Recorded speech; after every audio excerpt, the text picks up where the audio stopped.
Hello, je suis Cindy, j'ai plus de 40 ans et je suis une femme seule qui voyage, qui aime voyager. Je suis en Thaïlande et je me suis dit, mais moi j'ai déjà ma chaîne YouTube qui est notamment spécialisée dans les rencontres.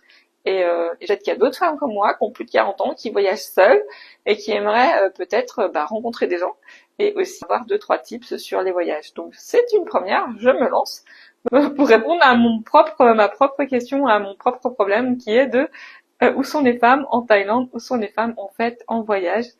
J'ai plein d'idées parce que du coup ça fait déjà un peu plus de 2 semaines que je suis arrivée ici à Bangkok.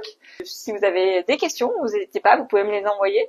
Et puis moi j'essaierai d'investiguer sur place parce que c'est bien beau de me poser des questions, de vouloir en parler, mais il va falloir que moi je sois sur le terrain et que j'aille concrètement voir comment ça se passe. Donc premièrement, je vais aller dans le petit café qui est juste en bas de chez moi et potentiellement aussi cette vidéo ou ces vidéos vont m'aider à rentrer peut-être en relation avec les gens. Le premier constat, c'est quand moi déjà je suis arrivée ici. Bon alors après voilà, c'est pas la première fois que je viens en Thaïlande. J'aime beaucoup Bangkok, je connaissais pas, ça m'effrayait, mais finalement, même quand on est une femme seule et qu'on a l'impression que la grande ville ça va être effrayant, c'est super safe. Et si vous êtes une femme seule et que vous avez envie de vous retrouver dans l'énergie de la ville sans avoir à galérer avec les transports, sans avoir à galérer avec la nourriture, sans avoir à cuisiner même, la Thaïlande c'est top. Transport à Bangkok, en fait vous pouvez aller partout pour rien, grâce à 1 ou 2 applications. Donc vous avez Grab, vous avez Bolt qui est même moins cher que Grab pour le coup. Vous avez le scooter, le taxi. Moi j'adore le scoot et c'est le moins cher et c'est ce qui va le plus vite aussi parce que ça peut naviguer entre les voitures.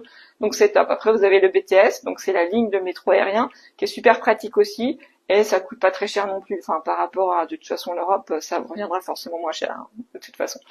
Ensuite, pour la nourriture, si vous êtes seul, vous n'avez pas forcément envie de cuisiner pour vous, potentiellement, vous pouvez trouver de la nourriture partout. Voilà. Après, pour la nourriture, on pourrait y revenir parce que c'est pas toujours très simple de trouver quelque chose qui soit complètement adapté. Mais ça, on en revient. Pour info, moi, j'étais végétarienne pendant très longtemps. Je mange de la viande depuis que je suis en Thaïlande parce que je kiffe leur poulet. Bon, ça, c'est une parenthèse. Et sinon, on va se retrouver en bas d'un petit café parce que là, je commence à avoir chaud parce que j'ai arrêté la clim. Ciao! Donc c'est une première parce que là je vais me filmer un peu dans la rue, je vais filmer la rue et les passants et je vais peut-être parler à la caméra avec ce genre de système. Donc on va sûrement me prendre un peu pour une folle, donc ça va faire rire les gens parce qu'ici tout le monde est très gentil, très bienveillant, mais c'est une première pour moi, donc là je passe ma zone de confort quand même pour faire cette vidéo. Moi j'habite en un des grands buildings en face et puis là je vais vous montrer un petit peu à quoi ressemblent les rues ici.